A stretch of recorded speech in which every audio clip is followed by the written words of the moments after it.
இந்திய தேசிய நெடுஞ்சாலை ஆணையத்தின் கட்டுப்பாட்டில் உள்ள டோல்கேட்டுகளில் கூடுதலாக கட்டணம் வசூல் செய்யப்பட்டு வருகிறது.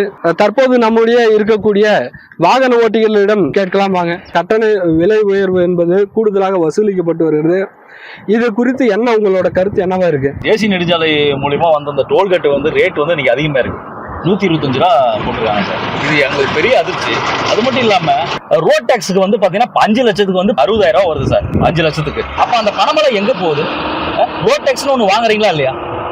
இதை வந்து எந்த ஆட்சியுமே கேட்கறதில்ல சார். திமுக வந்து தேர்தல் அறிக்கையில் என்ன சொன்னாங்க அப்படின்னா, நாங்க வந்தோம்னா வந்து டோல்கேட்லாம் ஒரே இழுத்து மூடி பூட்டு போட்டு போயிடுவோம் அப்படின்னு தேர்தல் அறிக்கையில சொன்னாங்க. மக்கள்கிட்ட ஓட்டு கேட்டாங்க சார். ஆனா அந்த ஒரு டோல்கேட் கூட இன்ன வரைக்கும் இழுத்து மூடல. அது மட்டும் இல்லாம நாங்க வந்தோம்னா டோல்கேட் எல்லாம் குறைச்சிருவோம்னாங்க. இப்ப பாத்தீங்கன்னா ஒரு 16 டோல்கேட் வந்து இன்க்ரீஸ் ஆயிருக்கு.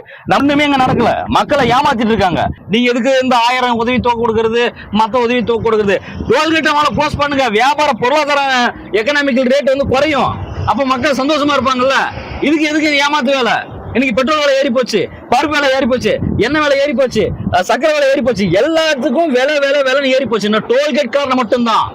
மக்கள் நல்லா புரிஞ்சுக்கணும். ரோட் டாக்ஸ் நம்ம கட்டுறோம், ஆனா டோல்கேட்டுக்கு எதுக்கு நம்ம பண்ணணும்? தற்போது இந்த கட்டணம் தேவையில்லாத ஒரு கட்டணமாகவும் கூடுதலாக வசூலிக்க கூடாது. எனவே பல்வேறு கோரிக்கைகளை நம்முடைய போக்குவரத்து வாகன ஓட்டி தனிநபர் ஒருவர் தெரிவித்துள்ளார்.